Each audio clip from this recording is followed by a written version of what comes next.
అరే! ఈ మధ్య కంపెనీలు చాలా మందినైతే లే ఆఫ్స్ చేస్తున్నాయి. ఈ లే ఆఫ్స్ వల్ల చాలామంది చాలా పానిక్ ఫీల్ అవుతుర్రు. ఏంటి ఏందనేది. ఎస్పెషల్లీ హెచ్-1 క్యాండిడేట్స్ వాళ్ళు జాబ్ పోగానే వితిన్ 60 డేస్‌లో ఇంకో జాబ్ రావాలి. ఇంకో జాబ్ అనేది 60 డేస్‌లో రాకపోతే ఏంటి? ఏమైతది? అనేదైతే చాలా టెన్షన్ ఫీల్ అవుతుర్రు.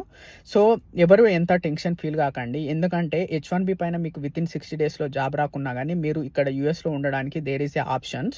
సో, ఫస్ట్ ఏంటంటే మీరు ఆ 60 డేస్‌లో అగ్రెసివ్‌గా జాబ్ మార్కెట్‌లో మీ ప్రొఫైల్‌ని పెట్టేసి మంచి మార్కెటింగ్ చేయండి. సో, జాబ్ వచ్చే విధంగా పర్ఫెక్ట్‌గా ట్రై చేయండి.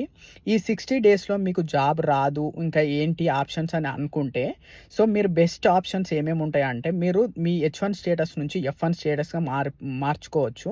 ఈ ఎఫ్-1 స్టేటస్‌గా అంటే మీరు ఫస్ట్ కాలేజ్‌లకు అప్లై చేసుకోండి. మీ ఐ-20 అనేది మీకు వచ్చిందనుకోండి. ఐ-20 వచ్చి సెవిస్ అనేది ఎఫ్-1కు చేంజ్ అయిపోతది.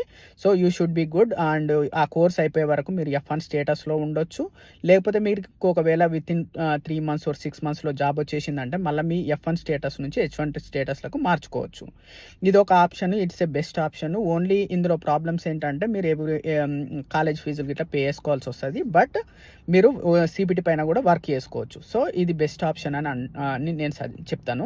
ఇంకొకటి ఏంటంటే బీ2 వీసా. బీ2 వీసా అంటే it's like A visitor visa అన్నట్టు. ఈ విజిటర్ వీసా పైన ఏంటంటే మీరు మ్యాక్స్ 6 మంత్స్ వరకు మీరు ఈ స్టేటస్‌లోకి వెళ్ళిపోవచ్చు. హెచ్-1 నుంచి బీ2 వీసా ఇందులో 6 మంత్స్ వరకు ఉండొచ్చు. ఆ తర్వాత మీరు 6 మంత్స్‌లోనే మీరు ఒక జాబ్ తీసుకొని మళ్ళీ బీ2 నుంచి హెచ్-1 దాంట్లోకి ట్రాన్స్‌ఫర్ కావాలి. ఇదన్నట్టు మెయిన్. ఎక్కువనైతే ఏం టెన్షన్ పడకండి. జాబ్ మార్కెట్ మోస్ట్‌లీ మంచిగా అయ్యే ఛాన్సెస్ ఉన్నది. So, apply for all the jobs and these 2 options also there. So, don't worry about status and all those things. ఇంకేమన్నా ఇమిగ్రేషన్‌కి సంబంధించిన ఏమన్నా విశేషాలు కావాలంటే నాకు పింగ్ చేయండి. నేను దానికి సంబంధించిన దానిపైన నెక్స్ట్ వీడియోలో మాట్లాడతాను. Thank you.